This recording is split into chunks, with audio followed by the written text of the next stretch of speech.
कि ये पेपर में आएंगे। बच्चे को ये लगता है कि सर ये करवाने तो पेपर में आएंगे। This is not a mind set is कि एग्जामिनर किस लेवल तक चीजें पूछ रहा है उससे आपको फेमिलियर है। अप्रोच सिखाना, टेक्निक सिखाना। बताता हूँ, लास्ट से लास्ट अटेम्प्ट में I have only around 40 MCQs करवाए बच्चों को, 5-6 क्वेश्चन आगे पेपर में। सही है। अगली अटेम्प्ट में मेरे पास अच्छे खासे 100 हो गए। करवाए, 2-3 एमसीक्यूज आए। मतलब कहने का यह है कि तरीका, टेक्निक क्वेश्चन की वही थी, एग्जामिनर ने डेटा चेंज किया। बच्चों ने सिर्फ वो 2-3 क्वेश्चन उठाए जो उन्हें सेम लगे थे एज इट इज। हालांकि वो जो बाकी 12-13 क्वेश्चन थे वो भी इन्हीं में से, सिर्फ पैटर्न चेंज था। इन 100 एमसीक्यूज करवाने का पर्पस है section A. Section A is the target. Plus इनके जरिए आपके अच्छे खासे एरिया कवर हो जाते हैं। तो जरा अटेंटिव रहना कि हम क्वालिटेटिव वे में मैक्सिमम क्वेश्चन इन क्लास करके जाए आज के दिन में। सही है सर। पहला और इंपॉर्टेंट टॉपिक और पहला एमसीक्यूज, पहला एमसीक्यूज में स्टार्ट करने जा रहा हूं। It is about the efficient market hypothesis. एक बार पढ़ना एफिशिएंट मार्केट एमसीक्यूज। कोई अभी डिस्कशन ना हो।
प्लीज, पहला क्वेश्चन है which of the following is a implications of semi strong form.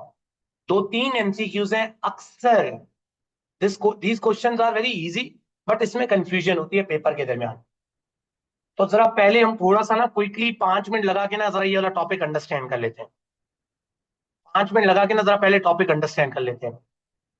What is a financial market efficiency. देखें, अगर आपके प्रोडक्ट की, देखो अगर फॉर एग्जांपल मैं मार्केट में ना ये एक मोबाइल अपना सेल करने गया हूं। सही है।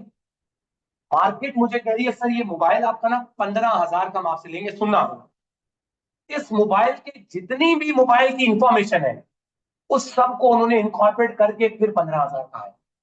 मतलब इस मोबाइल की बैटरी हेल्थ को देखा उन्होंने, इस मोबाइल के फॉर एग्जांपल उन्होंने बैटरी हेल्थ को देखा, कैमरा देखा A to Z, कहीं इस पे कोई रिस्ट्रिक्शन तो नहीं है, कहीं सारी चीजों को, कलर क्या है, किस कंपनी का है, कलर, प्रोडक्ट, फ्यूचर क्या है इसका, लाइफ कितनी है, सारे फैक्टर्स को कंसिडर करते हुए मार्केट ने इसकी मुझे प्राइस बताई 15,000।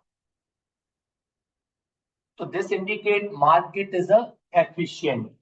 शेयर प्राइस एफिशिएंट इसी तरह आप अज्यूम कर लो इस मोबाइल की जगह मैं शेयर की बात कर, किसकी बात कर रहा हूं, एक शेयर की प्राइस की, एक शेयर है ना कंपनी का, कंपनी का फ्यूचर, कंपनी के जितने भी जो भी कारनामे, जो भी कंपनी की कहानियां हैं, हर उस प्रोडक्ट की जो भी इंफॉर्मेशन अवेलेबल है, मार्केट ने सबको कंसिडर करते हुए उसकी प्राइस तय की। तो that is called market is what efficient और परफेक्ट। क्या रियल लाइफ में ऐसा हो सकता है? मुझे बताओ रियल लाइफ में क्या कोई इंडिविजुअल इस मोबाइल के सारे फैक्टर्स को इनकॉर्पोरेट करके प्राइस बता सकता है? Sometime there are certain hidden features, उनको हो सकता है ले लिया जाओ। There are sometime deliberately hidden, let's say deliberately मैंने इसको नया मार्केट से वो कवर लेके लगा के डिस्प्ले कर दिया, जिसको कहा जाता है ना विंडो ड्रेसिंग। मैंने विंडो ड्रेसिंग की, शेयर प्राइस शेयर, आप बस अभी मोबाइल की एग्जांपल समझ, इसके अपोजिट अपने माइंड में कंपनी के शेयर लेके आओ, कंपनी की सिक्योरिटीज लेके आओ। तो सर एफिशिएंट मार्केट वो मार्केट होती है जिसमें जैसे ऑपरेशनल एफिशिएंसी होती है, डिफरेंट एफिशिएंसीज होती है, प्राइसिंग एफिशिएंसी होती है। ये तो मैंने अभी प्राइस की बात की है ना, मे बी वो मार्केट रिसोर्स कैसे लोकेट करिए लोगों को, ये शो करता है कि मार्केट एफिशिएंट है या नहीं। किसी को ज्यादा, किसी को कम, किसी के साथ नाइंसाफी करिए तो मार्केट एफिशिएंट थोड़ी है। ऑपरेशनल एफिशिएंसी क्या है, और it is not about only the share price. तो सर दुनिया में फिर कॉन्सेप्ट आया, ईएमएच एक मॉडल है, ईएमएच एक मॉडल है, एफिशिएंसी डिवाइडेड बाय प्राइसिंग। ये शो करता है बेसिकली कि इसमें हम तीन तरह की एफिशिएंसी की बात करते हैं।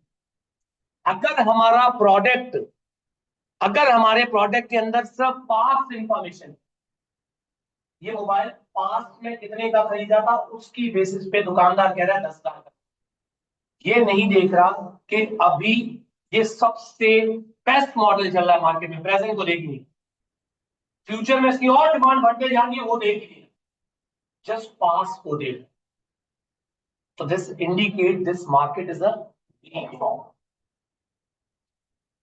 अब वीक फॉर्म वाले में रैंडम वॉक होगा, क्योंकि वीक फॉर्म है ना, पुराना डेटा, कोई कहेगा 10,000 का, कोई कहेगा 8,000 का, कोई कहेगा 6,000 का, रैंडम। दो तरह के एनालिसिस होते हैं, समझना please.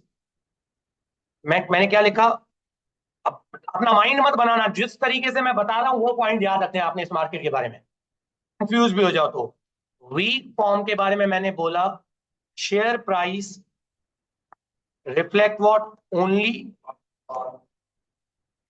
And share price will follow what random walk. ये चीज क्लियर है? अगला पॉइंट सबसे इंपॉर्टेंट है, दुनिया में दो तरह के एनालिस्ट होते हैं, एक होते हैं टेक्निकल एनालिस्ट, यस, एक होते हैं टेक्निकल एनालिस्ट, जिनको कहा जाता है चार्टिस्ट भी कहा जाता है इनको, इनको क्या कहा जाता है, चार्टिस्ट भी।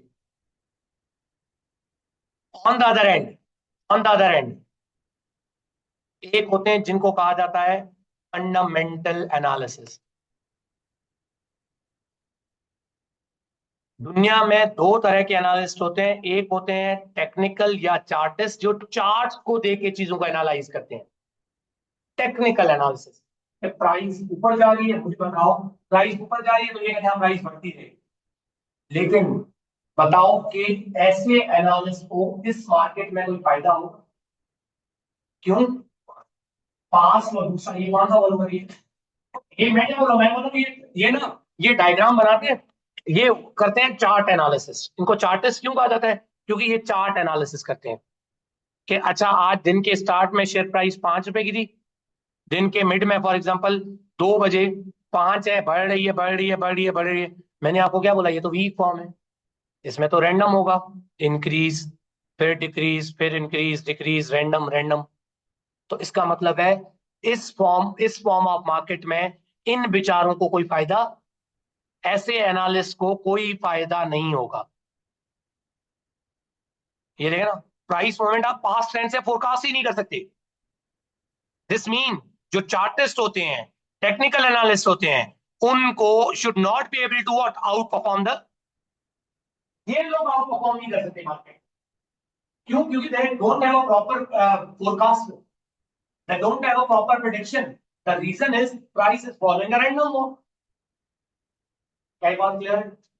बट जो बंदा एक प्रॉपर स्टडी करके एनालिसिस करता है, जो बंदा एक प्रॉपर फंडामेंटल समझता है, फंडामेंटल बेसिक समझता है कि यार प्राइस क्यों फ्लक्चुएट कर रही है, क्या इनकी परफॉर्मेंस में कोई प्रकार है, क्या इनकी कोई पोजीशन में प्रकार है, ऐसा बंदा होगा ना, उसको इस फॉर्म में मार्केट में फायदा हो जाए। फायदा या नुकसान? फंडामेंटल एनालिसिस वो स्टडी करते हैं एवरीथिंग फ्रॉम इकोनॉमी को, इंडस्ट्री कंडीशंस को, सबको देखते हैं। Would able to predict future share price. In आसान words, these would able to predict future, would not able to।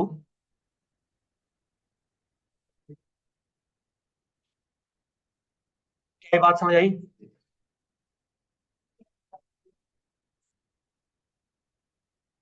Random walk का मतलब होता है कोई पैटर्न नहीं फॉलो हो रहा, कोई पैटर्न नहीं फॉलो हो रहा।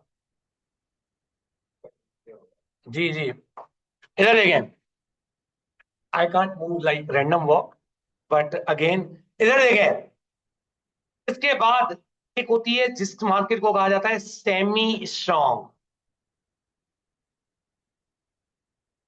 सेमी स्ट्रॉन्ग कौन सी मार्केट्स होती हैं sir? Those markets which reflect currently publish information.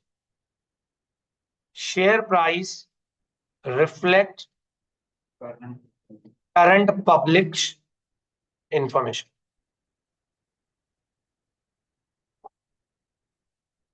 Publish information, जो करंटली पब्लिक इंफॉर्मेशन या पब्लिकली अवेलेबल इंफॉर्मेशन है, उसको इनकॉर्पोरेट करके सारी चीजें वो बातें इनकॉर्पोरेटेड है। मतलब फॉर एग्जांपल इस मोबाइल के बारे में ना, ये मोबाइल एक शेयर है, कंपनी ने आज पब्लिश किया है कि हम ये करने जा रहे हैं, तो हमने उस बात को इनकॉर्पोरेट करके इसकी प्राइस बताई। तो this indicate this what, semi. जब भी कोई नई इंफॉर्मेशन आएगी, प्राइस तभी चेंज होगी जब नई इंफॉर्मेशन पब्लिश होगी। Price will only change when new information is published। नहीं, पास्ट तो है ही है ना, अब इसके अंदर क्या चीज आ गई? सही है। जो ये वाला जो तरीका है ये पढ़े हैं बुक में, वो बड़े गलत तरीके से लिखा है। तो पास्ट भी है, प्रेजेंट भी है। पास्ट की तो हम बात निकल आए ना, क्योंकि ऑटोमेटिकली आप बात क्या बोल रहे हो, वीक नहीं सेमी स्ट्रॉन्ग। सही है, तो वीक फॉर्म से आप निकल आए। लेकिन प्लीज अंडरस्टैंड करना, प्राइस मूवमेंट इसमें आप तभी फोरकास्ट कर सकते हो अगर आपको इनसाइड बातें पता है तो। सुनो सुनो, फॉर एग्जाम्पल मतलब ये एक शेयर है, सही है। फॉर एग्जाम्पल ये शेयर है, आज एसबीएम ने जितनी बातें इंफॉर्मेशन इशू की ना, हमने इसकी प्राइस बता, सारी बातें पब्लिश बातें तो इन्फॉर्मेट हो गई। 50 रुपए का शेयर। अब एज ए इन्वेस्टर मुझे प्रेडिक्ट करना है कि इसकी 50 से 55 जाएगी या 60 जाएगी, पब्लिश बातें तो सारी शामिल है। मुझे सीक्रेट बातों का पता होना चाहिए, अंदर की बातें पता होनी चाहिए। इनसाइडर डीलर के हेल्प के जरिए इस मार्केट में आप प्रोडक्ट प्रेडिक्ट कर सकते हो। Price moment, price moment can only be forecast using what, which is called insider dealing, which is illegal in most countries। क्योंकि इससे एक, जिस बंदे के पास वो इनसाइड इंफॉर्मेशन है उसको फायदा होगा, बेचारे जिनके पास नहीं है उनको नुकसान हो जाएगा, अनफेयरनेस। तो लॉ के अंदर पढ़ाया जाता है insider dealing is a crime. तो कभी गलती से भी बैठ के, मैं आपको बताता हूँ, रैंडम वे में भी आप अगर कभी कंपनी के फ्यूचर में एम्प्लॉय बनते हो, डायरेक्टर बनते हो, गलती से भी कहीं पे बैठ के कोई बात आपने किसी के साथ इनसाइड बात शेयर नहीं करी, वरना आप भी क्राइम में कंसिडर किए जाते। आपका इरादा था या नहीं था, ये एक सेकंड बात है। अक्सर हम जज्बाती होके बोल जाते हैं ना, यार तुम्हें पता है मेरी कंपनी ना, नई कंपनी ये खरीदने वाली है, या कोई कॉर्पोरेट इवेंट में बैठे होते, आपने रैंडमली बोल दिया, आपको क्या पता था आपका दोस्त या आप जिससे बात कर रहे थे उसके इर्द गिर्द आपका कॉम्पिटिटर था, उसने शेयर पहले खरीद ली। फिर आ जाती हैं कौन सी markets,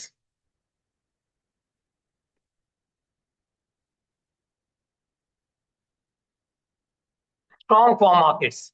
share price reflect all information that is relevant to the what, इसके अंदर पब्लिश बातें भी होती हैं एंड अनपब्लिश भी होती हैं। अब अच्छा, अब शेयर प्राइस प्रेडिक्ट करने का फायदा भी नहीं होगा, can not be predicted. Gains through insider dealing are impossible, even insider dealing अगर है भी तो भी कोई फायदा नहीं होगा। रीजन इज क्योंकि इस मार्केट के अंदर ऑलरेडी सारी बातें शामिल हो चुकी हैं, market already knows share price can not be predicted.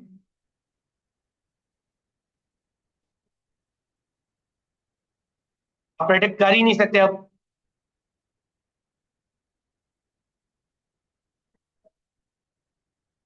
और gains through insider dealings are impossible.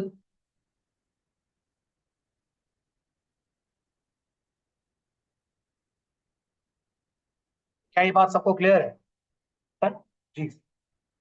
देखें, शेयर स्ट्रॉन्ग फॉर्म मार्केट में शेयर ऑलरेडी उस शेयर प्राइस के अंदर, उस प्रोडक्ट के अंदर जो पब्लिश बातें हैं और जो प्राइवेट बातों का इम्पैक्ट है वो हमने ऑलरेडी डाल। तो इसका मतलब है प्राइवेट बात एक दो दिन, तीन दिन, चार दिन बाद पता भी चले तो कोई फायदा नहीं हुआ, क्योंकि जो प्राइस है वो ऑलरेडी सारी बातें रिफ्लेक्ट करेगी।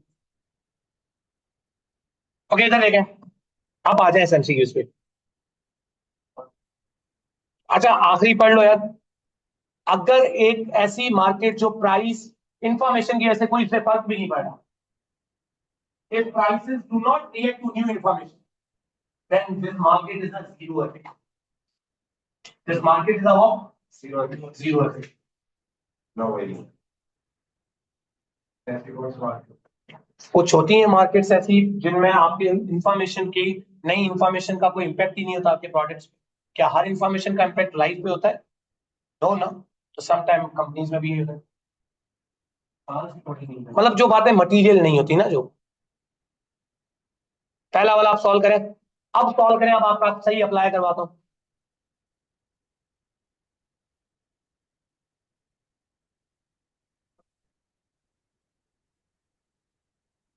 क्या भाई सेमी स्ट्रॉन्ग फॉर्म में आप चीजें प्रिडिक्ट कर सकते हो? अभी पढ़ाया, ये देखो कि price movement can not B forecast, can be only forecast using inside information. तो यहां पे तो आप कर ही नहीं सकते। फिर पब्लिक और प्राइवेट के लिए ये तो स्ट्रांग होगी। शेयर मूवमेंट्स यहाँ पे प्रेडिक्टेबल हो सकती है अगर वीक फॉर्म हो, और वीक फॉर्म के अंदर भी वो बंदा जो फंडामेंटल एनालिसिस कर रहा हो। There would be no need to ban insider dealing. Well, in semi-strong form, insider dealing is a crime and it should be banned. हाँ, अभी क्या बोला? ये देखो, स्टार्टिंग पॉइंट ही क्या था? Price will only change when. तो ये देखे ना, जैसे ही नई इंफॉर्मेशन आएगी तो security prices should move and take over is, see is the correct. क्या ये क्लियर है भाई? पक्की बात है? नहीं, लेकिन वो share price movement should be predictable. No, if there is insider dealing तो प्रेडिक्टेबल है। If there is no insider dealing, we can't predict. The reason is because it is reflecting the published information. And the private information का access ही नहीं होगा किसी को, unless insider dealing now. क्या ये clear है? सर एक और एमसीक्यूज इसी पे ही है।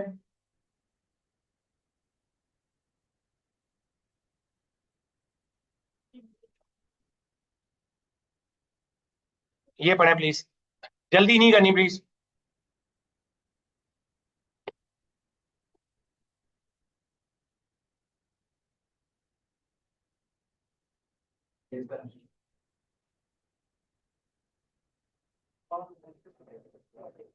हाँ भाई बताएं। भाई इसमें कोई किसी को कंफ्यूजन है? मैं बताता हूँ, देखो, financial manager is very clear. No, Fardeen, how it's a weak, how it's a weak? कि information this organisation public it will not affect because price is reflecting already उसके अंदर उसका इम्पैक्ट शामिल है। तो दिस इज स्ट्रॉन्ग फॉर्म भाई, this is strong form efficiency. अभी तो पढ़ाया कि भाई कोई प्राइस अगर इम्पैक्ट ही नहीं करेगी इसको।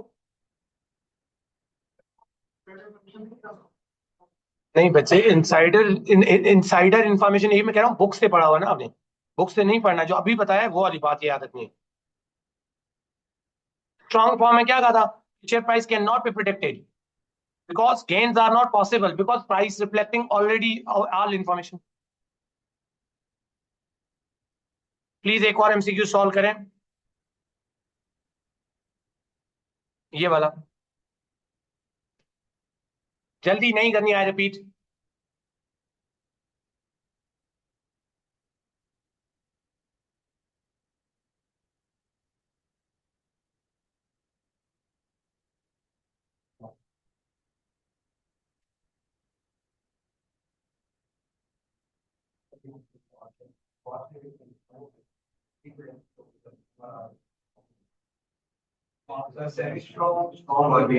हाँ भाई,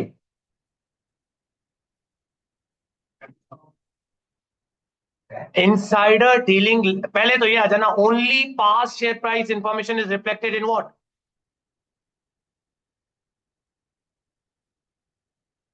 very good Ayesha. Insider dealing की लेजिस्लेशन कहां पे? Very good Ahmed Kamran. Indirect insider dealing legislation indicated markets are what? Insider dealing के लॉस कहां पे लगाए जा रहे हैं? स्ट्रॉन्ग फॉर्म में, सेमी स्ट्रॉन्ग फॉर्म में। लेकिन अभी बताया था ना कि स्ट्रॉन्ग फॉर्म में तो प्राइस ऑलरेडी सारी बातें रिफ्लेक्ट कर दी है, तो आपको गेन या लॉस तो हो ही नहीं सकते। हाँ, बाय लक हो सकते हैं, बाय लक हो सकते हैं, तो विच इज व्हाट? स्ट्रॉन्ग। अब समझ आएगी? पक्की बात है सर। चलें सर, कुछ और एमसीक्यूज पे आते हैं। सेकंड एमसीक्यूज बहुत मजे के एमसीक्यूज हैं, आपको मजा आएगा। एग्जामिनर के लेवल को आप चेक करें कि एग्जामिनर किस, अच्छा पैटर्न पैटर्न क्या एग्जामिनर का सुने, मैं आपको बताता हूँ। साइकी क्या एग्जामिनर, पहला क्वेश्चन टफ डालेगा, आपको एकदम टेंस सिचुएशन में डालेगा। पहले दो तीन MCQs are going to be the, कहते हैं ना, हार्ट ब्रेकिंग, या मे बी आप यूं कह लो कि वो दो तीन एमसीक्यूज ऐसे होंगे आप पूछ रहे होगे कि कहाँ हम आ गए। सही है? Is this real FM paper? इस तरह का अपने आप से क्वेश्चन होगा। दो तीन क्वेश्चन के बाद आप कहोगे यार इतना आसान, ये क्वेश्चन इतना आसान कैसे हो सकता है? वो आपके साथ साइकोलॉजिकल गेम्स में खेलता है examiner. Mind shuffling is the key, mind shuffling is the key. मुश्किल क्वेश्चन के बाद आसान क्वेश्चन डालेगा जानबूझ के कि बच्चा गलत करे। क्यों? मुश्किल क्वेश्चन के इंटेंसिटी के साथ किया होगा, अगला क्वेश्चन इतना आसान हो गया तो अपने पे डाउट होगा कि यार ये कितना आसान हो गया। तो sir these are the techniques which you need to understand. Second पे आ जाओ। कितनों का F5 अभी रहता है आप में से? ओके, F5 सबका रहता है ना, ऑलमोस्ट बाबर का भी रहता है F5। तो बस ये जो बातें अभी मैं बोल रहा हूँ इन पे, या तो आपका F9 आखिरी होता ना, तो चलो ये एमसीक्यूज वाली बातें पी सीरीज में आके खत्म हो जाती हैं, लेकिन जिनका भी F5 रहता है तो इन बातों को बहुत serious low. Okay, what is the buffer level of inventory? Buffer level of inventory बताएं सर। कैसे आएगी buffer level of inventory? Formula बताएं, लिख, तरीका होगा, फॉर्मूला अगर आता होगा तो। Okay, what is the formula? Minus,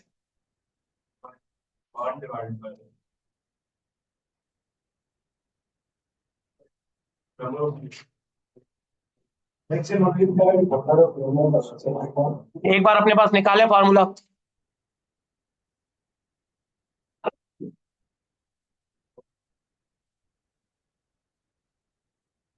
मैं आपको करवाता हूं, आप फार्मूला निकालें।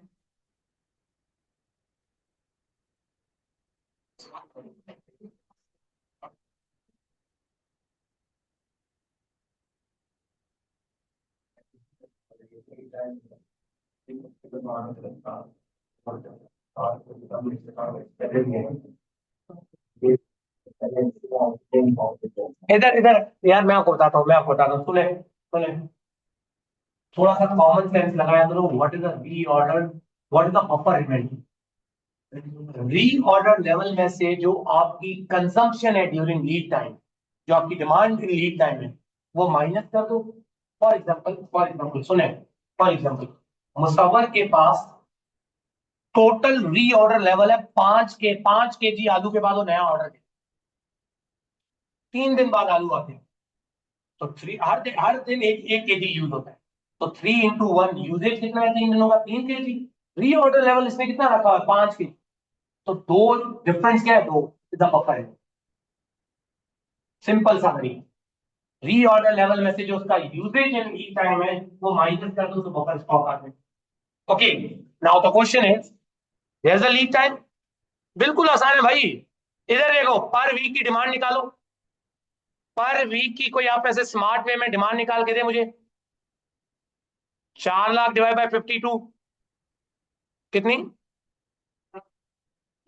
अच्छा सॉरी 50 वीक्स है, 50, 8,000। कितना इजी है, देखो ये देखो, कितने वीक टाइम लगता है, तो 8 into 3, हमारा ऑर्डर तो 30,000 रुपये है, तो 6,000 is basically a buffer stock. 6,000 is basically a buffer stock. नहीं समझ आया, दोबारा समझा रहा हूँ।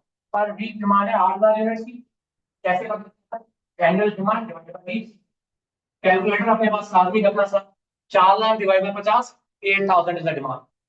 कितने दिनों में आपका ऑर्डर आ जाता है वापस, 3 हफ्तों में, 3 हफ्ते इंटू 8, 24,000 तो हमारी उसमें डिमांड है लीड टाइम, 24,000 तो हमारी डिमांड है।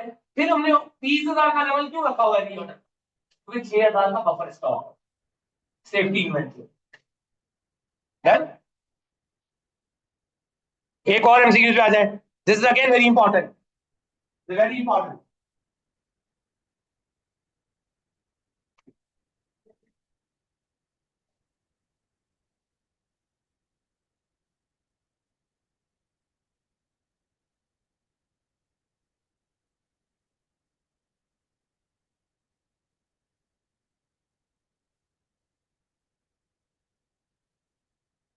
What is the value of ordinary share in Alfredo company using OT company price earning ratio? Alfredo company एक अनलिस्टेड कंपनी है, ओटीज कंपनी एक, तो मैंने आपको बताया था कि नॉन लिस्टेड कंपनी का प्राइस अर्निंग प्रॉफिट नहीं अवेलेबल होता, लिस्टेड कंपनीज का प्राइस अर्निंग के जरिए कैलकुलेट करना इजी है। तो नॉन लिस्टेड के लिए हम क्या करते हैं, किसी प्रॉक्सी कंपनी, लिस्टेड कंपनी का प्राइस अर्निंग उठाते हैं, उसी को यूज करके हमने निकालना होता है अपना फॉर एग्जाम्पल शेयर प्राइस। तो पहले मुझे बताओ इस कंपनी का प्राइस अर्निंग कितना है, ये बताओ। देखो देखो, सुनो सुनो, मैं आपको बताता हूँ उसे पूछा क्या, अगर कोई अभी भी कंफ्यूज हो रहा है तो सुनो। पूछा उसने ये, प्राइस अर्निंग के रेशियो को यूज करके शेयर की प्राइस बताओ।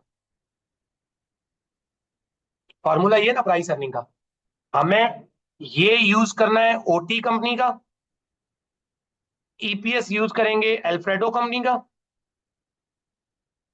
तो क्रॉस जाके क्या आ जाएगी, शेयर प्राइस, जो हमें जवाब चाहिए। Now the question is, OT company का प्राइस अर्निंग कैसे आएगा, अर्निंग कितनी है पर शेयर, मार्केट कैपिटलाइजेशन कितनी है, बताओ कैसे आएगा। सर प्राइस अर्निंग के लिए क्या चाहिए होता है, इनका प्राइस जो है ईपीएस, उस कंपनी का ईपीएस पता है 0 शेयर प्राइस नहीं पता। फॉर्मूले से फॉर्मूला, मार्केट कैपिटलाइजेशन कैसे आती है, number of shares multiply by share price.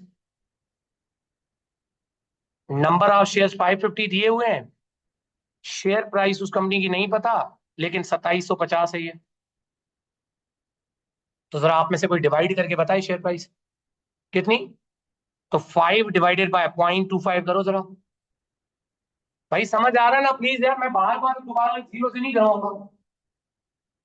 हमें क्या चाहिए, प्राइस हमें क्या चाहिए, किसका, ऑडी कंपनी का। क्या उनका अर्निंग पर शेयर दिया हुआ है, लेकिन शेयर प्राइस नहीं दी हुई।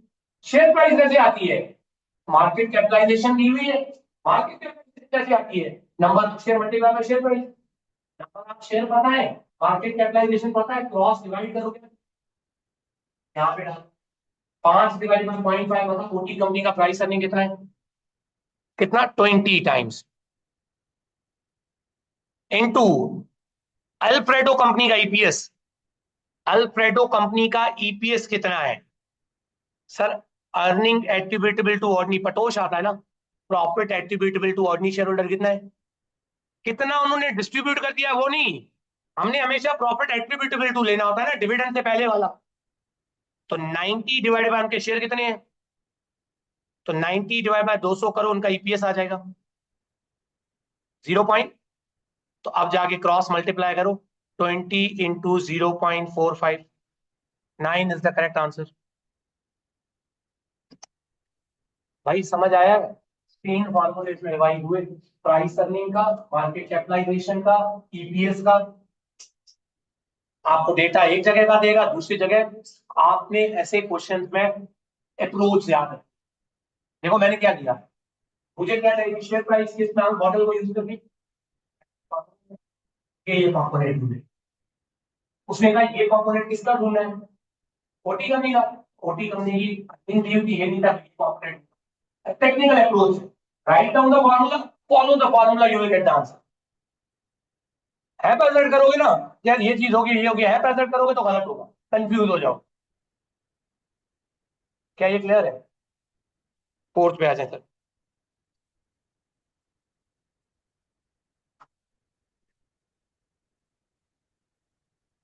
जल्दी नहीं करनी प्लीज, ये वो सेक्शन ए के एमसीक्यूज है।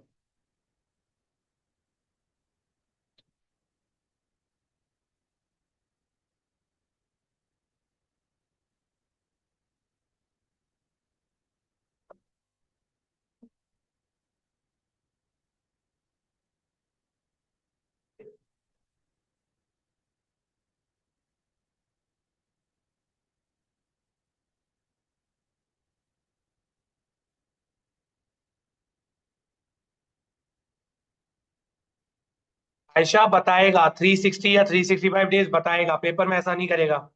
किट्स में हो सकता है ऐसा हो, पेपर में ऐसा नहीं होगा। ना बताए तो आपने दिमाग में नॉर्मल बात याद रखनी है, साल में कितने दिन होते हैं, 365, साल में कितने वीक होते हैं, 52। डन। हाँ भाई, कौन सी बात impact of government decision is true, okay what is the option as, G B, okay, बाकी लोग आप लोग रो, कोई बात नहीं, देखो अभी कौन सा कोई मैं जज कर रहा हूँ, गलत या सही बोले तो सही ना, जी बाकी, जी अहमद, कंपनी इज, अब तरीका क्या है, देखो मेरी बात आप अंडरस्टैंड करो, मुझे आप रिफ्लेक्ट करो, मैं आपको बता रहा हूं, पेपर आपके लिए मुश्किल नहीं होगा, टेक्निक मेरे से सीखो आप। A company is planning a major investment in new manufacturing unit, okay? Due to recent concern, economy may be growing too slowly. The government has unexpectedly announced a decrease in what? Okay, interest rate has a link with the fiscal policy नहीं,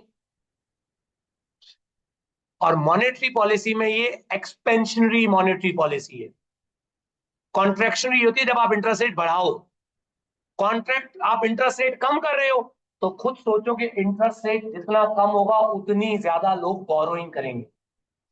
जब interest rate बढ़ते हैं ना, लोग loan लेके घर नहीं बनाते, जब इंटरेस्ट रेट कम होते हैं ना, तो लोग लोन लेते हैं, पैसे की डिमांड बढ़ती है।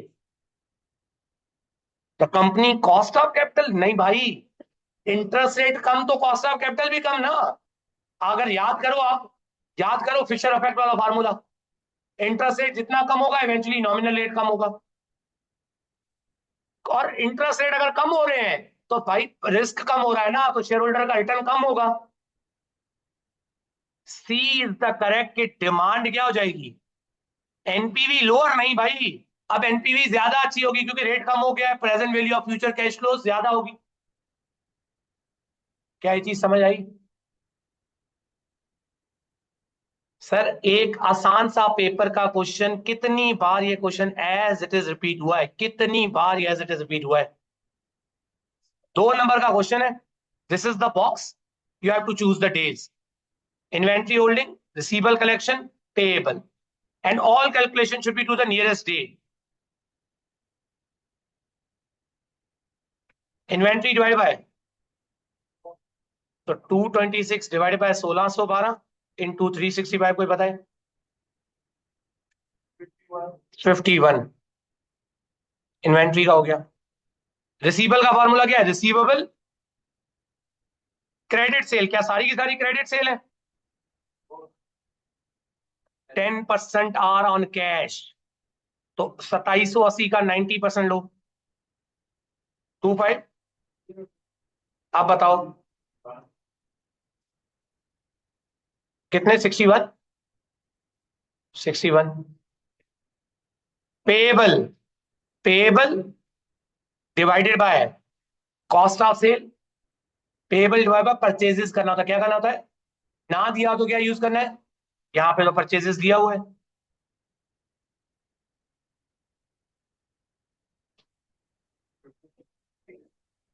क्लियर है? Let's move on, move on. 6 पे आ जाओ, 6 पे आ जाओ। अपनी स्पीड थोड़ी सी बढ़ानी है, रुकना नहीं है एक जगह पे, सही है?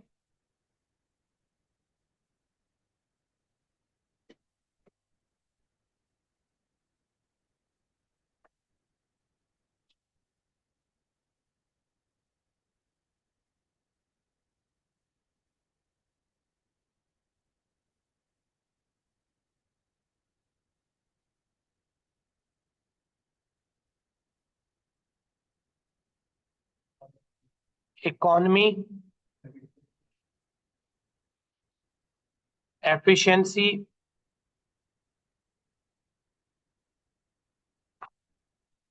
इकोनॉमी मीन इनपुट सस्ते पे लेना, इनपुट लोअर कॉस्ट पे लेना,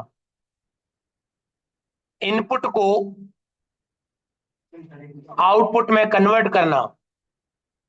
this is called what? Efficiency. Eventually आपकी आउटपुट आपका ऑब्जेक्टिव अचीव कर जाए, तो दिस इंडिकेट के your overall effective. Economy plus efficiency is equal to effectiveness.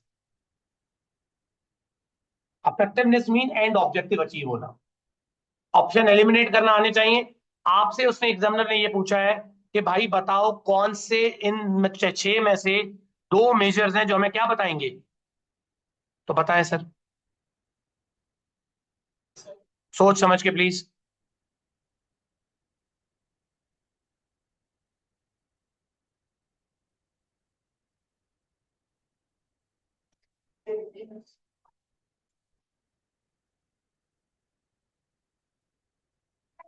सोच समझ के बताना प्लीज, जल्दी नहीं करनी। देखें, beach litter is a charity. इनका ऑब्जेक्टिव क्या है? Within the local area. Objective इनका ये है sir, amount of, for example main objective इनका ये है कि from all beaches within the local area, average hours work to clean each. Sir yes, कितना इनपुट यूज किया output को कन्वर्ट करने में, this is efficiency. Input is number of hours, output is cleaning. What is the output you have achieved using the input? This shows your efficiency. This shows your, so A is efficiency. A is what? Again, average hours worked by what? Again, this is a what? Average expenditure. Economy. कितने litter आपने clear किए? Effectiveness. और कितने number of beaches को award दिया गया है? This indicate again आपका ऑब्जेक्टिव अचीव हुआ या नहीं हुआ। B and E are the two. समझ आया भाई? 7 पे आ जाओ, 7 पे आ जाओ। नूर ये समझना है क्वेश्चन अच्छे से। 7 पे आ जाओ सर, प्लीज जल्दी नहीं करनी।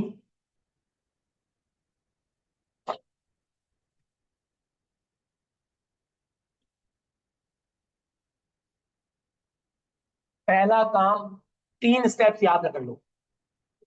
मैं आपको बताता हूँ 3 स्टेप अपने पास लिखना चाहो लिख लो।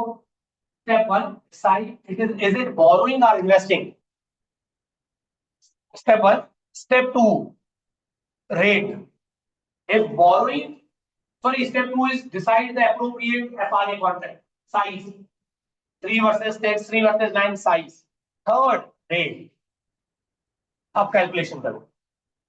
सुनो सुनो, क्या करना है भाई, हमें अप्लाई करना सिखाता हूं। ये देखो क्या करना है, कौन से महीने में, कितने महीनों के लिए, 3 + 4, 3 वर्सेस, ये हो गया। बोरो करना है, ये रेट बैंक के परस्पेक्टिव से कोटेड होते हैं। बैंक बोरोइंग हाई पे करती है लो पे, तो कौन सा हाई रेट है? तो आपका आज इंटरेस्ट लॉक हो गया। आपने जो उन्हें इंटरेस्ट पे करना है, जो आपका इंटरेस्ट पेएबल है, वो होगा 25 मिलियन का 5% इंटू कितने महीनों के लिए, 4/12। रेट एनुअल होंगे हमेशा। कितना आ गया? 416। यही आ रहा है सबका, प्लीज कंफर्म करना। ये हमारा इंटरेस्ट पेएबल। पे हमें उन्हें एक्चुअल रेट के हिसाब से करते हैं। क्या एक्चुअल रेट चल रहा है उस टाइम? तो पे किया होगा आपने इंटरेस्ट 25 मिलियन का 5.3%। कितना पे किया होगा? तो आपका इंटरेस्ट, क्या आप बैंक को और इंटरेस्ट पे करोगे या बैंक आपको वापस पे करेगी? कितना? By the way this is not a question. Question क्या है भाई? assuming the 3 months time, what will be the financial settlements under the what? FRA। बताएं सर, क्या ये कैलकुलेशन आप सबने सही की है? कैलकुलेशन आप सबने सही की है?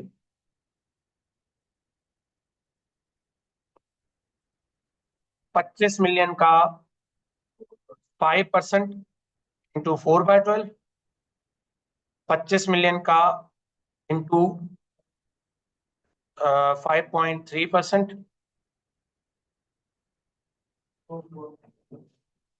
दिस माइनस दिस, कितने का आ गया? 0.25। तो ये देखो, what will be financial settlement. उसने ये नहीं पूछा what is the cost, cost पूछा होगा तुम्हारी ये। उसने पूछा सेटलमेंट कितनी होगी पैसों के टर्म्स में। ये नहीं पूछा कौन किसको पे करेगा, सेटलमेंट कितनी होगी। ये तो कॉमन सेंस की बात है कि हमारा इंटरेस्ट होते कितने में वाला, कितने में चला गया रेट, तो हमें बैंक 0.3 का डिफरेंस वापस पे कर पावर कैलकुलेशन होगी। क्लियर है सबको? 8 पे आ जाओ। बहुत इंपॉर्टेंट एमसीक्यूज, बहुत इंपॉर्टेंट एमसीक्यूज 8 वाला। जल्दी नहीं करनी ना बच्चे, किस चीज की जल्दी है आपको? मैं कह रहा हूं यही होगा, लेकिन जल्दी क्या है, मैं ये कह रहा हूं कि जल्दी क्या है।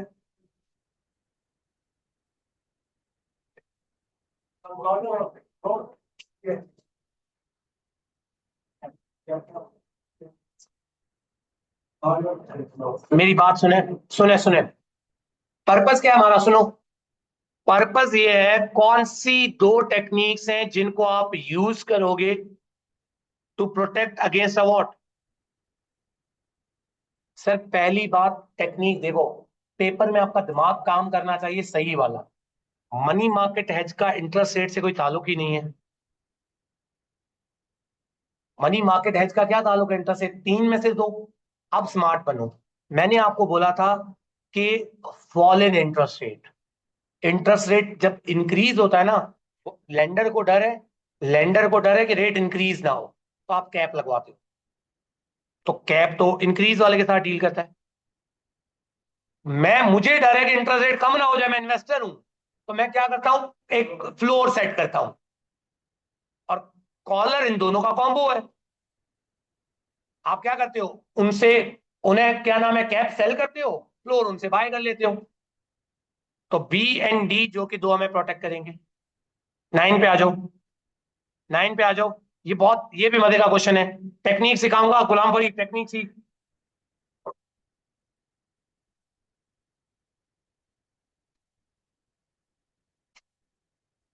जो कह रहे हैं ना क्वेश्चंस नहीं हो रहे हमसे करेंसी के, तो मैं अभी करवाता हूँ करेंसी के क्वेश्चन, होते हैं नहीं होते।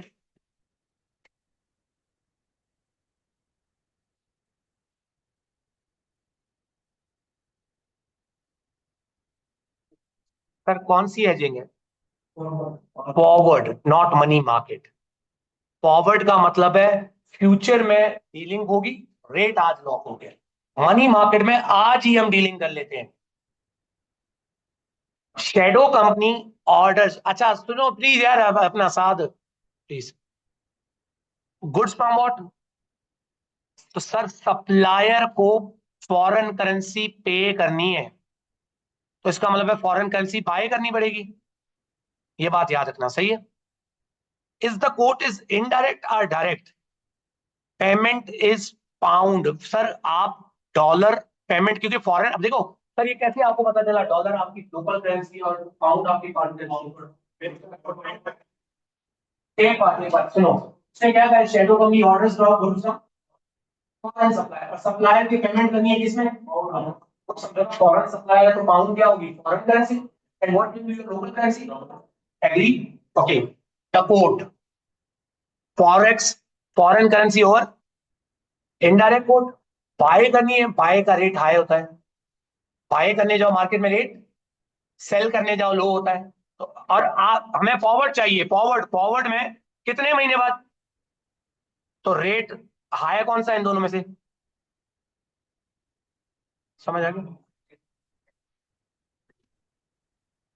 नहीं अच्छा सॉरी, ऑपोजिट बोल गया मैं।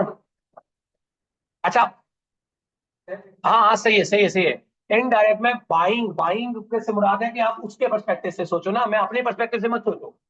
क्योंकि ये जो कोर्ट एक्सपेक्टेड है ना, ये मार्केट के हिसाब से, बैंक के हिसाब से। बैंक आपसे, अगर आप उन्हें बोलो ना कि यार आज मैंने पाउंड पाउंड खरीदने हैं, तो कहेगा 360 का है। उसे आप कहो ना पाउंड बेचने हैं, तो फॉर एग्जाम्पल वो आपसे क्या कहेगा, डेफिनेटली डिफरेंट रेट यूज होगा ना, तो इसमें रेट कौन सा यूज होगा यहाँ पे? 0.5। Number one, number one, indirect coat, indirect coat में लिखवाया हुआ है ना, परचेजिंग किस पे होती है? लोअर रेट पे। सेलिंग किस पे होती है? हायर रेट पे। अपने पर्सपेक्टिव से नहीं, सामने वाले जो मार्केट पर्सपेक्टिव से सोचना है। हाँ एग्जैक्टली, तो बताओ जरा आंसर क्या आया? 4 lakh divided by 0.775। Nearest dollar बताना है, 51।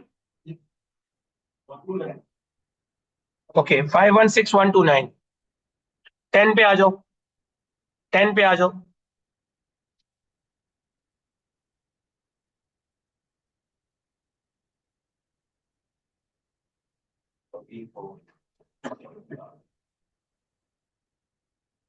हाँ भाई, टॉय कंपनी एक investing how is investigating how often it should replace its what. तो सर ये रिप्लेसमेंट का क्वेश्चन है, asset replacement cycle. It is considering replacement every 2 3 4 hour. Cash flow estimated have been compiled and following negative NPVs based on what? Sir हमें already उन्होंने year 1 के, अब देखें सुने मेरी बात, मैं और आप, स्टेप 1 अगर आपको याद हो, स्टेप 1 अगर आपको याद हो जाए, देखो सारे आते हैं और बाकी सारे चले गए प्लीज। सर मैंने और आपने एसेट रिप्लेसमेंट साइकिल में पढ़ा था NPV of each cycle divided by annuity factor. ये कंपनी सोच रही है 1 ईयर के बाद रिप्लेस करना है, 2 ईयर बाद रिप्लेस करना है, 3 ईयर्स बाद रिप्लेस करना है, या 4 ईयर्स। हमें पहले तो इनकी एनपीवी चाहिए, और एनपीवी हमें उन्होंने खुद दी हुई है, एनपीवी उन्होंने हमें दी हुई है, एनपीवी हमें उन्होंने खुद कंपाइल करके दे दी है। 2 नंबर का एमसीक्यूज है ना, एनपीवी तो अब आपसे नहीं कैलकुलेट करवाएगा ना इसमें, उसने एनपीवी आपको खुद कैलकुलेट करके दे दी। अच्छा 2345 है, सॉरी 2345 है, 2345 है। अच्छा आप में से जल्दी मुझे कोई बताए, 149308, 149308 3 ईयर्स में कितनी है? 2 लाख 2091 थर्ड में लास्ट। अब आपको एन्युटी फैक्टर चाहिए इनका,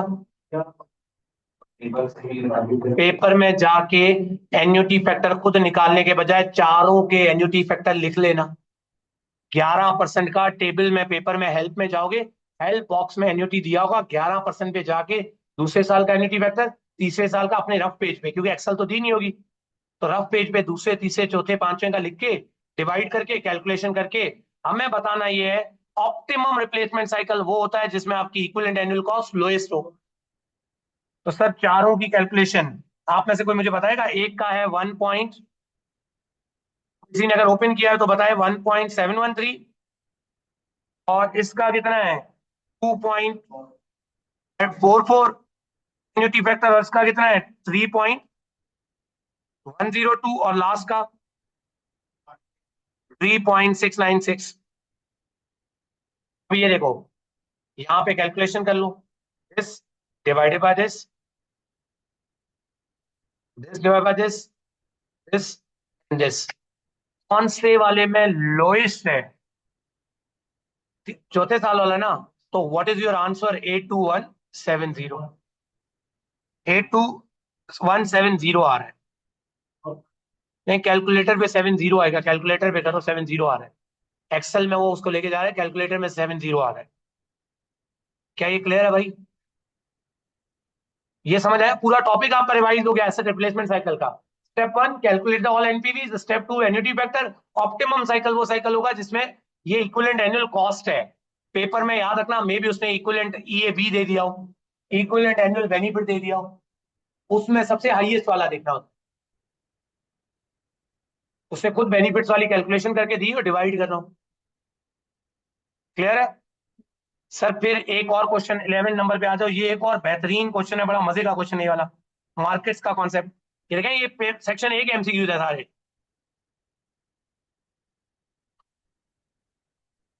बीस क्वेश्चन 20 तक करके फिर एक ब्रेक करते हैं 10 मिनट की। 20 क्वेश्चन 20 एमसीक्यू तक। सर सो है ना, बहुत ज्यादा है, क्या करें? हमने इस टाइम को बहुत प्रॉपर तरीके से यूज करना है, जाया नहीं करना। जी सर बताएं।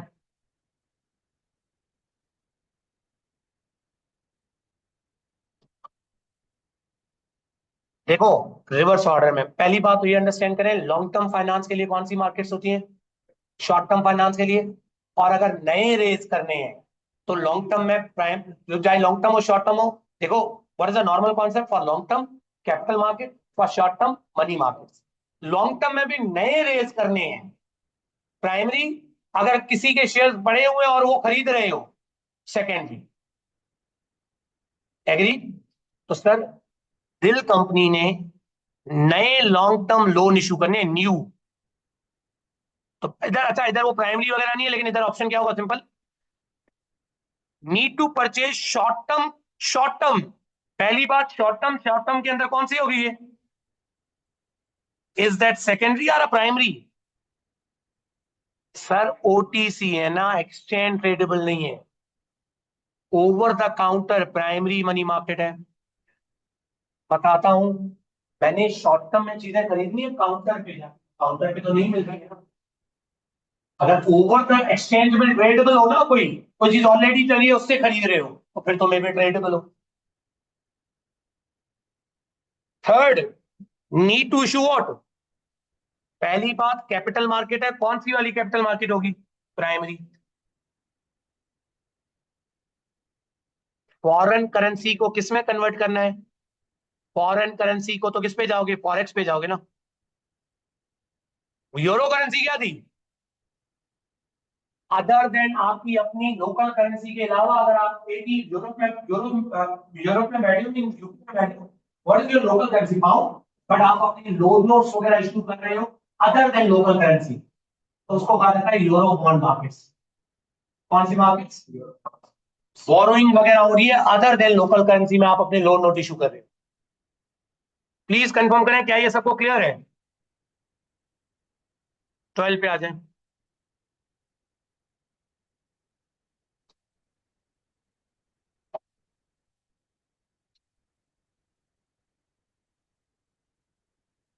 ये बताएं ना सर, अब क्वेश्चन जो आ रहे हैं ये बताएं।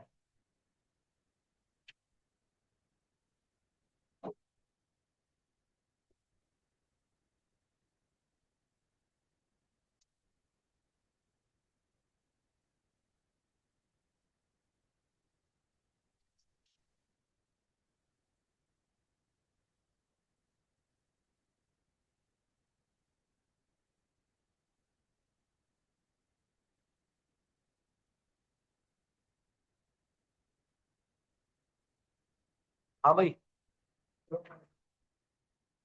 डिफरेंट क्वेश्चन है। जो बच्चा नहीं एज्यूम कर सकता वो चीज उसने पूछी है, डिफरेंट क्वेश्चन है। इट्स नॉट स्ट्रेट फॉरवर्ड के क्वेश्चन पूछा है। किट्स में क्या है, कन्वर्टेबल की वैल्यू बताओ। किट्स में क्या है, कन्वर्टेबल का लिए रेट क्या होगा, इस तरह के क्वेश्चन है। This is a different question कि भाई इब्रार कंपनी ने 6% के कन्वर्टेबल इशू किए फ्लोर वैल्यू। किसी बच्चे को पता है फ्लोर वैल्यू क्या थी? Very good. अगर वो रिडीम करवा लेता है तो आज के दिन उसकी वैल्यू क्या है, 106।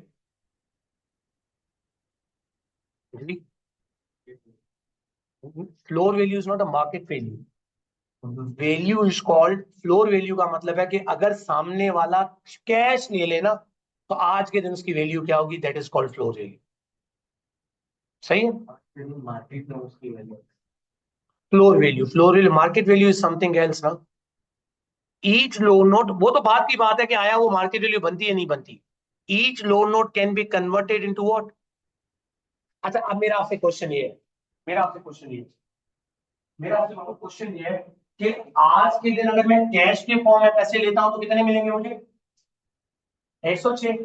आप कन्वर्टेबल की तरफ कब जाओगे, जब 106 से ज्यादा मिलेंगे। मिनिमम मिनिमम मिनिमम 106 तो मिलेंगे ना। तो बताओ आज के दिन शेयर प्राइस कितनी होनी चाहिए, व्हाट इज योर मिनिमम। सुनो बात सुनो, आप चाहते हो कि मिनिमम आप इतने इतनी शेयर प्राइस हो, अब हम कन्वर्टेबल की तरफ जाएंगे।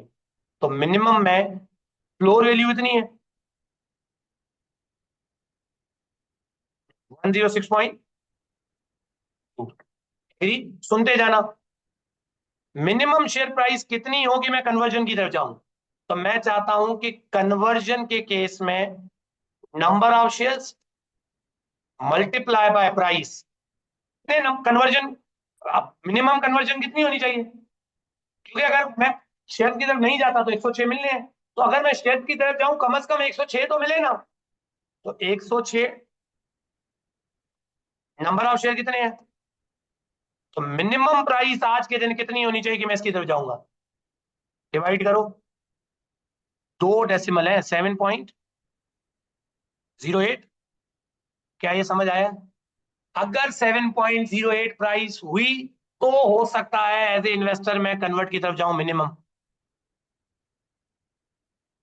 13 पे आ जाओ।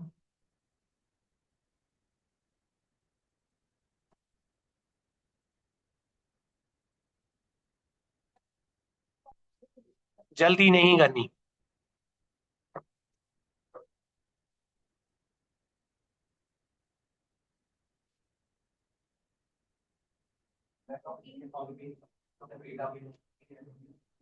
इनपुट और आउटपुट का जब भी लिंक होगा एफिशिएंसी होगी। जैसे ये देखो, देखें इनपुट को देखना है, number of patients admitted per year, ये तो आउटपुट की बात कर रहा है, ये तो ओवरऑल इफेक्टिवनेस की बात कर रहा है। ये सिर्फ इफेक्टिवनेस बता रहा है, इनका काम ही है अचीवमेंट ऑफ ऑब्जेक्टिव। तो ये तो सिर्फ इफेक्टिवनेस बता रहा है कि कितने पेशेंट आए, एंड ऑब्जेक्टिव कितना अचीव हुआ। इसी तरह लेकिन ये वाला average waiting time for patient admission to the, ये भी अगेन हमारी इफेक्टिवनेस बता रहे हैं। और ये पेशेंट आउटपुट है, खर्चा कितना लगा इनपुट है, ये तो हमें हमारी एफिशिएंसी बता रहा है। कहां पे सिर्फ इनपुट की बात हो रही है, खर्चे की बात हो रही है। ये समझ आया? 14 पे, 14 हो गया था, 15 पे आ जाओ। 15 पे आ जाओ। क्लियर है सबको? भाई अभी बहुत सारे क्वेश्चन छुपाए हुए हैं।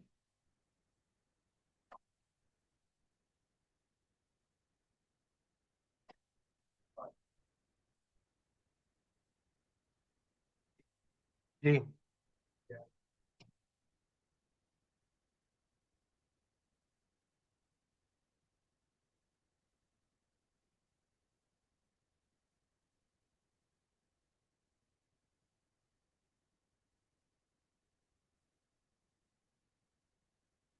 बताएं प्लीज सर।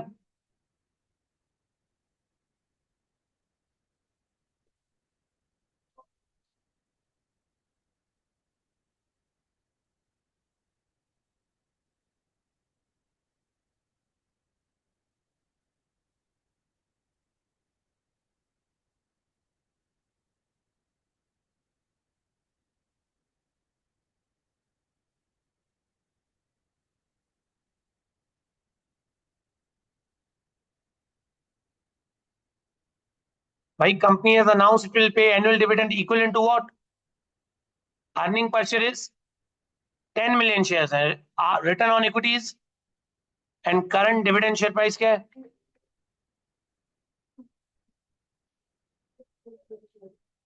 क्या आंसर होगा भाई?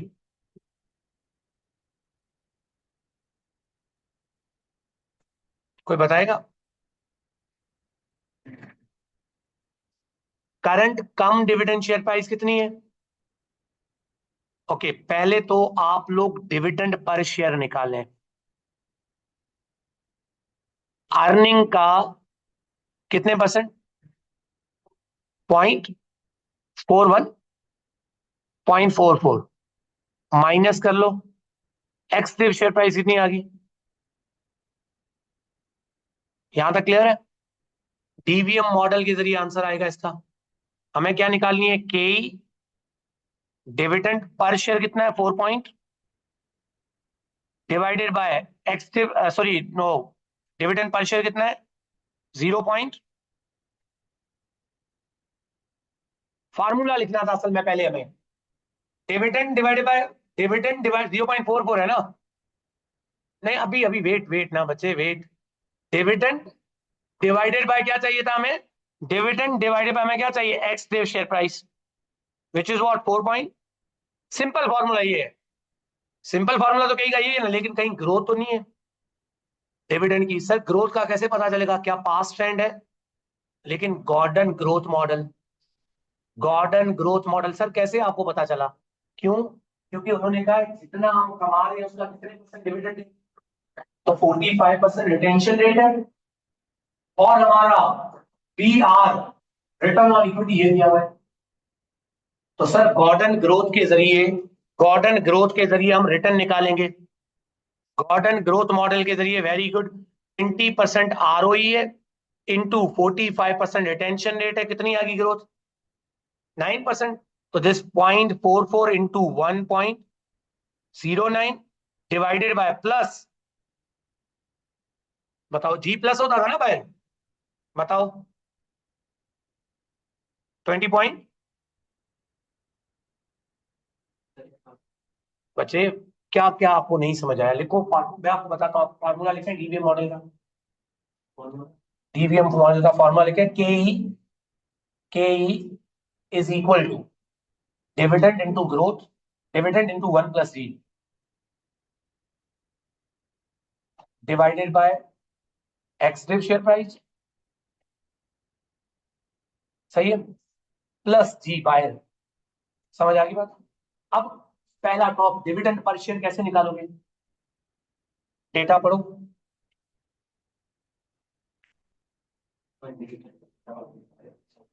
किसका? वेरी गुड, तो लिखो कैलकुलेटर पे। 80.85, 0.8 का, 0.8 का 55% डिविडेंड लिखो। लिखो लिखो 0 पॉइंट, उस फार्मूले में 0 पॉइंट सही है। रुक जाओ बस। अब बताओ, नीचे ग्रोथ को छोड़ दो, साइड में रखो। क्या चाहिए? X div share price.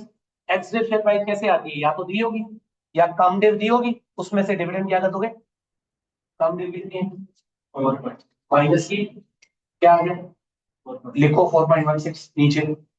अब आ जाओ ग्रोथ पे। ग्रोथ के दो तरीके थे, नीचे लिखो डिविडेंड ग्रोथ का फार्मूला। दो तरीके थे ग्रोथ के, एक था गॉर्डन ग्रोथ मॉडल और एक था हिस्टोरिकल पास्ट मॉडल। क्या यहाँ पे हिस्टोरिकल पास्ट ट्रेंड वगैरह दिया हो? ग्रोथ की सर आपको कैसे पता चला गॉर्डन ग्रोथ अप्लाई हुआ? क्यों? क्योंकि 55% डिविडेंड दे रही है। तो उसका फॉर्मूला क्या था? G is equal to b into r. तो बी लिखो, रिटेंशन रेट कितना है? रिटेंशन कितना है? 100% कमाते हो, 55% दे रहे हो, तो 45। आर कितना है? कंपनी अपने रिटर्न कितना कमा रही है? नहीं ऑलरेडी वो नहीं था बच्चे, यहाँ पे आरओई अकाउंटिंग का आरओई होता है, लिखो इंटू 20%। सही है, अब ग्रोथ निकालो। अब 9% को ऊपर वाले फॉर्मूले में इनकॉर्पोरेट करो। समझ आ गया? ये तरीका होता है, वैसे इसको फॉलो करो। क्या ये क्लियर है भाई? ऑनलाइन वालों सबको क्लियर है? जी जी फरजीन, ग्रोथ रेट ऐसे आता है, ग्रोथ रेट ऐसे आता है फरजीन, आई होप आपको क्लियर हो गया होगा सबको। 16 पे आ जाओ, 16 बताओ यार। What will be the what? Issue price बतानी है हर पेपर की। इसके लिए मैंने क्लास में भी एक फार्मूला बताया था। क्या था इसका फार्मूला इश्यू प्राइस निकालने का? 90 डेज कमर्शियल पेपर है with nominal value of what? 10 million. Each paper will have a nominal value of what? And क्या फॉर्मूला इसका मैंने लिखवाया था? प्रेजेंट वैल्यू ऑफ, जरा इनटू एनुअल रिक्वायर्ड रेट कितना है? तो 4% तो एनुअल है ना, जरा 90 डेज का कोई निकाले। Present value of future cash flow था ना, तो सर 4% एनुअल है, जरा कोई 90 डेज का मुझे रेट निकाल के दे, 90 डेज का कितना? 4 इंटू 90/365,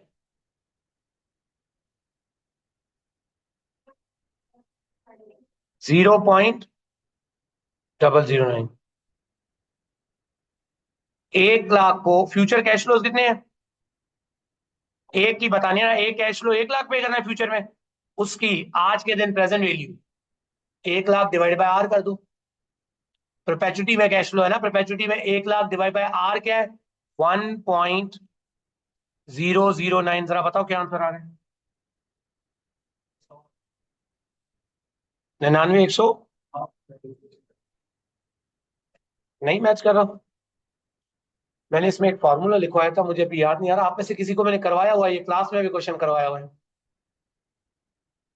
1 मिनट रुके। हम्म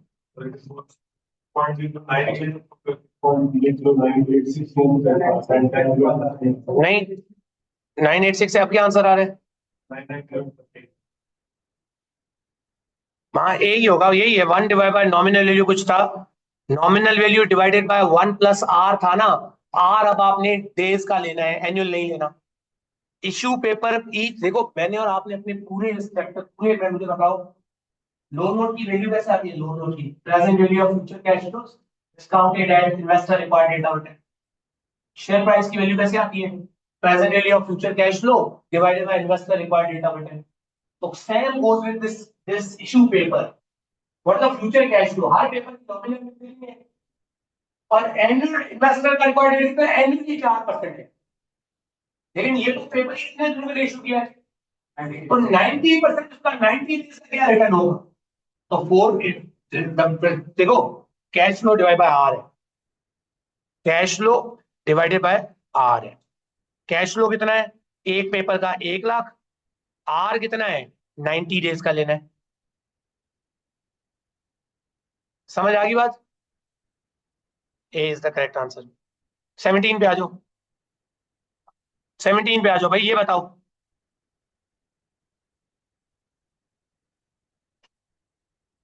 ये बताओ 17 वाला यार, अटेंटिव प्लीज प्लीज, इंटरेस्ट लोगे समझ आएगी चीज।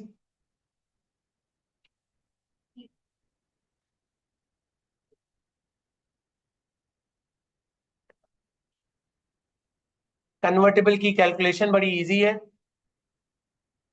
8% कन्वर्टेबल है, 8% का कूपन रेट। तो हर साल कितने सालों में? 5 सालों तक 8 8 रुपए का इंटरेस्ट जाएगा। सही है। Alternately each loan note will be converted after what? अच्छा, redeemable in 5 years time at their nominal value है। हायर ऑफ लोगे, रिडम्पशन की तरफ गया 100 रुपए, कन्वर्जन की तरफ गया तो कितने शेयर मिलेंगे उसको? With nominal value of. लेकिन नॉमिनल वैल्यू नहीं देखनी हमने, हमने देखना है कन्वर्जन डेट पे शेयर प्राइस क्या होगी। अभी कितने की है, कितने से ग्रो करी है? तो सर 5 साल बाद शेयर प्राइस क्या होगी, निकाल के दो। 1.25 into 1.04 raise to power compounding करके बताओ। 1.52, 1.52 आ गया ना, तो 70 इंटू 1.52 करो, 45। तो हायर ऑफ क्या बना, तो इन्वेस्टर आखिरी साल में किसकी तरफ जाएगा, हायर ऑफ की तरफ जाएगा ना। सारे इधर देखो, और कहीं कोई वो टैक्स वगैरह तो नहीं है, हम ऑटोमेटिकली आफ्टर टैक्स लो ना। एंड मार्केट वैल्यू बता, अच्छा मार्केट वैल्यू बतानी, मार्केट वैल्यू में तो बिफोर टैक्स नहीं लेते, मार्केट वैल्यू में बिफोर टैक्स लेते हैं। कंपनी की कॉस्ट निकालनी हो ना कन्वर्टेबल में, तब आपने पोस्ट टैक्स लेना होता है।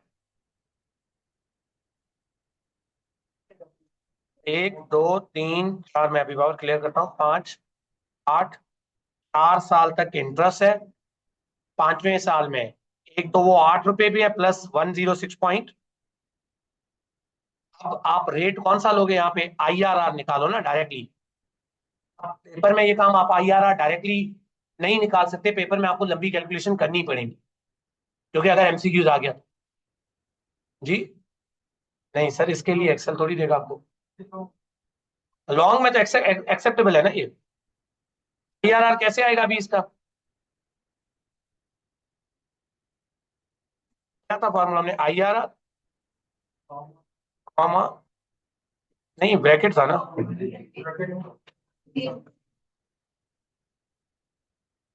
नाम क्यों है शो कर रहा है, माइनस माइनस,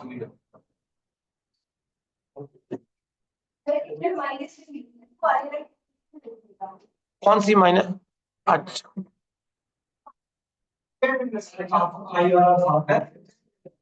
हम्म,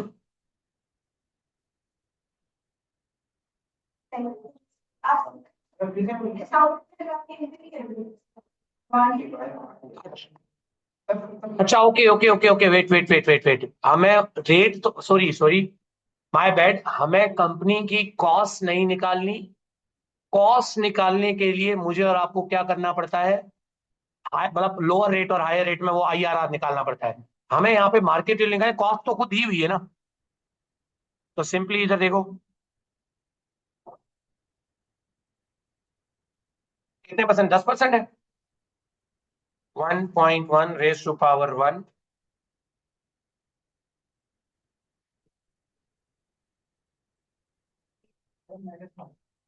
एक मिनट रुको, एक रुको, कोई इशू नहीं, अभी कर लेते हैं सही।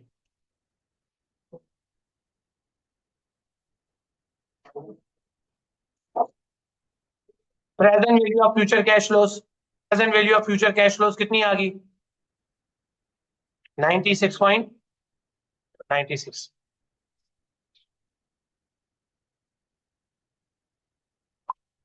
अगर आपने मार्केट वैल्यू निकालनी है तो प्री टैक्स रेट लेना है, कंपनी के लिए कॉस्ट निकालनी है, मार्केट कैश फ्लो दिए हुए, कंपनी के लिए कॉस्ट निकालनी है, तो उस केस में आपको हमेशा कौन सा रेट यूज करना है, पोस्ट टैक्स, क्योंकि कंपनी को क्या मिलता है उसमें, टैक्स लीव। उस केस में पोस्ट टैक्स का मतलब ये कि इंटरेस्ट के अंदर ही 8 रुपए का इंटरेस्ट मत लेना, 10% प्री टैक्स है। इधर देखो अहमद, 10% क्या है, पोस्ट टैक्स रेट कितना है, कोई बताएगा टैक्स कितने परसेंट है, 30%। 30% इज द टैक्स। क्यों, कैसे आया होगा ये, 3 × 1 - T, तो T निकाल दो ना, 30% आएगा। तो उस केस में आपने कैश फ्लोज में इंटरेस्ट लीव ले लेना है। क्या ये क्लियर है, 18 पे आ जाओ। जी जी बिजनेस, जी जी जी जी, 8 पे आ जाओ। 8 से पहले 1 मिनट इधर देखें, फाइनेंशियल इंटीमीडिएटरी कौन होते हैं, एनी आइडिया हुआ था फाइनेंशियल इंटीमीडिएटरी,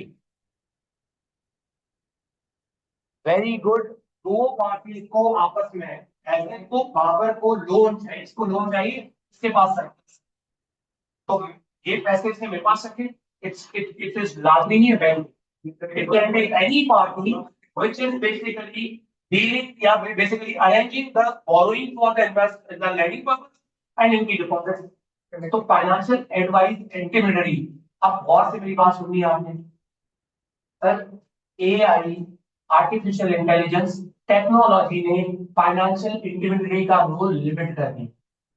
अब ये आपस में इंटरनेट पे बैठ के एक दूसरे के साथ भी बॉरोइंग और लेंडिंग करें। अब थर्ड पार्टी का रोल कम होता जा रहा है, ऑल्दो रिस्क आएगा। क्योंकि सुने, बाबर ने मेरे पास बैंक में पैसे रखवाए, कल अगर ऐसे पैसे खा के चला भी गया, बैंक रेस्पॉन्सिबल। तो इसका रिस्क क्या हो जाता है, डाइवर्सिटी। सही है, अगर दोनों आपस में करेंगे तो रिस्क तो इनका है। तो फाइनेंशियल इंटीग्रिटी के कुछ किरदार है, कुछ रेस्पॉन्सिबिलिटीज है, कुछ रोल है, वो मुझे और आपको अंडरस्टैंड करने हैं। पहला रोल मैंने आपको बताया रिस्क डाइवर्सिफिकेशन वाला, कि रिस्क इनका डाइवर्सिफाइड।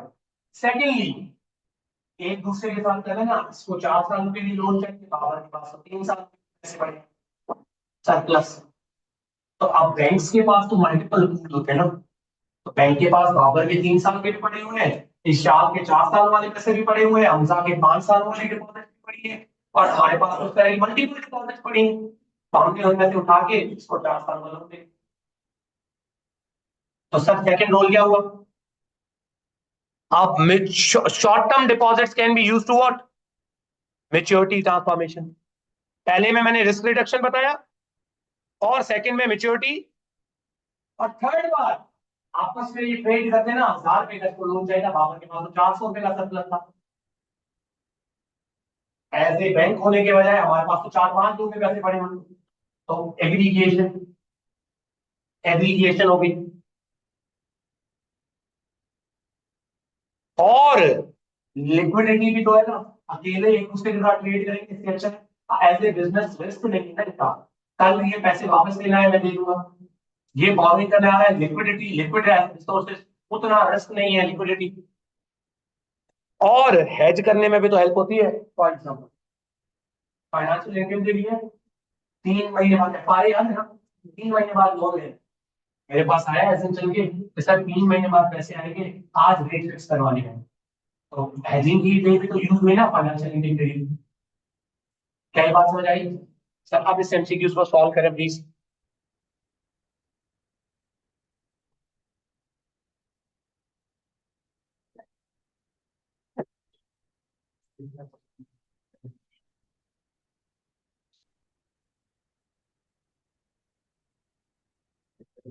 जी सर, ब्रिंगिंग, हाँ मैच करना है। देखो, bringing together lenders and borrowers.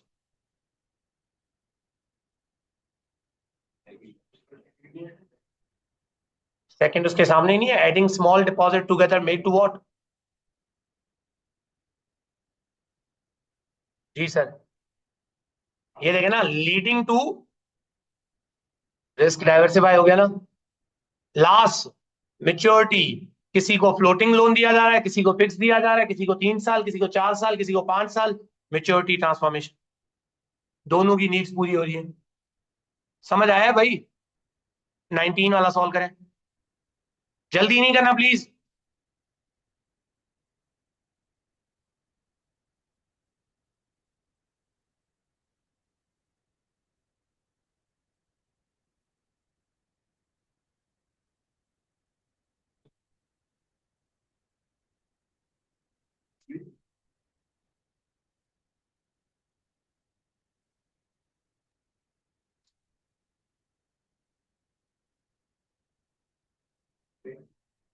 हाँ भाई, कौन सी दो स्टेटमेंट अबाउट पे बैक मेथड आपको लगता है कि आपको बहुत कुछ आता है?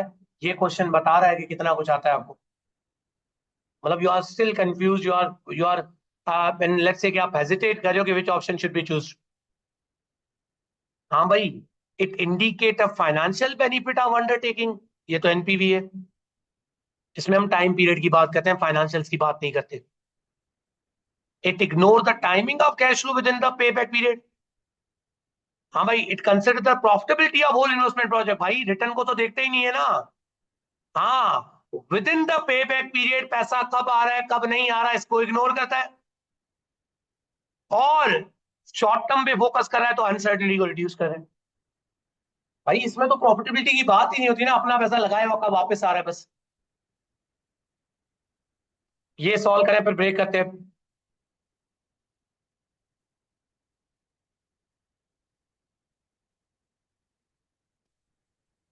जल्दी प्लीज नहीं करनी आपने।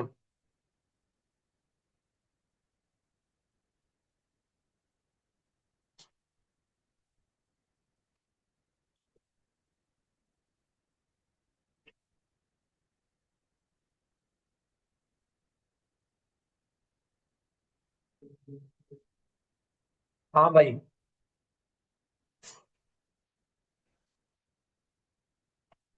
देखो कौन सा हैजिंग मेथड सबसे ज्यादा सूटेबल है। एक ऐसी कंपनी जो कि फॉरेन कॉन्ट्रैक्ट टेंडर कर रही है और वहां पे बहुत ज्यादा अनसर्टेनिटी है। देखो, अगर आप मनी मार्केट हेड में एंटर होते हो ना, तो आपको फिलफिल करना, आपको फॉरवर्ड कॉन्ट्रैक्ट में एंटर होना है तब भी फिलफिल करना पड़ेगा। ये तीनों ऐसे कॉन्ट्रैक्ट हैं जो फिलफिल करते हैं। और अनसर्टेनिटी के केस में ऑप्शन, क्यों? क्योंकि ऑप्शंस में अगर फेवरेबल हुई सिचुएशन तो हम एक्सरसाइज करेंगे, अगर एडवाइस हुआ तो लेफ्ट हो जाएगा।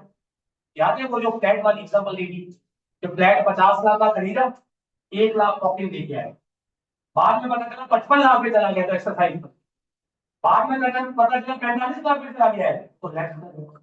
तो अनसर्टेनिटी में option is the most suitable technique, जिसमें जी स्वैप, इस स्वैप में तो एक्सरसाइज करना पड़ेगा, अनसर्टेनिटी है ना।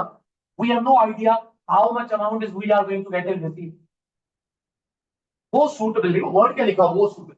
अच्छा 21 एक मिनट सॉल्व करें, ये पेज कंप्लीट हो जाएगा, क्योंकि 22 पहले करवाया था। 21,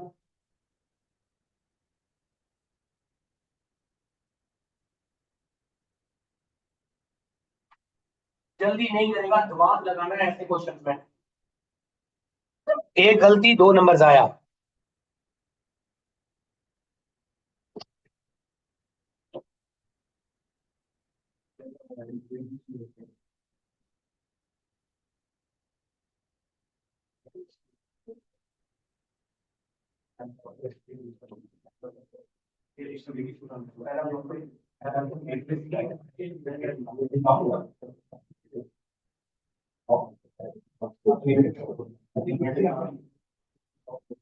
जी सर।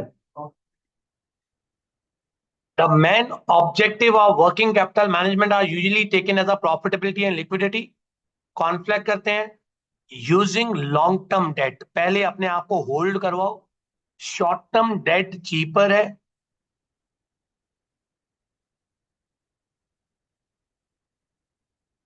चीपर है, आपकी प्रॉफिटेबिलिटी अच्छी हो जाएगी, लेकिन रिस्कियर ज्यादा है, क्योंकि रीपेबल ऑन डिमांड है, तो इसमें लिक्विडिटी कॉम्प्रोमाइज हो जाती है।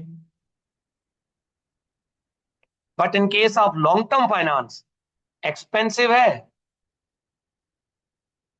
प्रॉफिटेबिलिटी क्या हो जाती है? कॉम्प्रोमाइज। एक्सपेंसिव होगा तो बिजनेस की प्रॉफिटेबिलिटी क्या हो जाएगी? कॉस्ट ज्यादा है ना इसकी, तो प्रॉफिटेबिलिटी कम हो जाएगी। लेकिन long term source of finance में बिजनेस की लिक्विडिटी, क्योंकि ये रीपेबल ऑन डिमांड नहीं होते, 4 साल 5 साल के लिए, 3 साल के लिए लोन नोट इश्यू किए हुए, तो ये वाला आपकी लिक्विडिटी को बना, it's a liquidity not profitability, क्योंकि नहीं, फाइनेंसिंग की बात करें हम यहाँ पे, वी आर नॉट इन्वेस्टिंग की बात नहीं करें, फाइनेंसिंग की बात करें, कि अगर आप अपने लॉन्ग टर्म पैसे को यूज करके फ्लक्चुएटिंग और परमानेंट दोनों को फाइनेंस करोगे, तो लॉन्ग टर्म पैसे की कॉस्ट ज्यादा है, प्रॉफिटेबिलिटी कॉम्प्रोमाइज हो जाएगी, लेकिन लॉन्ग टर्म पैसा रीपेबल ऑन डिमांड नहीं है, लिक्विडिटी आपकी इंप्रूव होगी इससे। You are having enough let's say resources, तो आपको उस तरह का मसला नहीं है। Second, receivable collection period less than industry average. हाँ भाई, दोनों में लिक्विडिटी है। आप फॉर एग्जाम्पल सुने, फॉर एग्जाम्पल रिसीवेबल से पैसा जल्दी कलेक्ट करने का पर्पज ये है कि अपना पैसा जल्दी आए, जल्दी ज्यादा पैसा ज्यादा, उधार ज्यादा देने से प्रॉफिटेबिलिटी बढ़ती है, लिक्विडिटी कॉम्प्रोमाइज होती है। ये तो उधार कम कर रहे हैं, तो जब उधार कम करेंगे तो इनके बैड डेट के चांसेस कम होंगे, तो प्रॉफिटेबिलिटी इंप्रूव होगी। पैसा कम दिनों के लिए ब्लॉक है, फाइनेंस कॉस्ट सेव होगी, प्रॉफिटेबिलिटी इंप्रूव होगी, लेकिन प्रॉफिटेबिलिटी सॉरी इंप्रूव हो जाएगी ना, और लिक्विडिटी क्या हो जाएगी? मैंने ऑपोजिट नहीं बोल दिया। हाँ, प्रॉफिटेबिलिटी अब कॉम्प्रोमाइज हो जाएगी, कस्टमर्स नहीं आएगा ना, लेकिन लिक्विडिटी इंप्रूव हो जाएगी, क्योंकि now you will be having a less, ज्यादा से ज्यादा पैसा आ रहा है जल्दी। क्या ये क्लियर है? सर 11:57 हो रहे हैं, 12:10 पे करनी है, 13 मिनट की ब्रेक है, एग्जैक्ट 13 मिनट बाद वापस आना। चीजें बहुत ज्यादा है, टाइम बहुत कम है।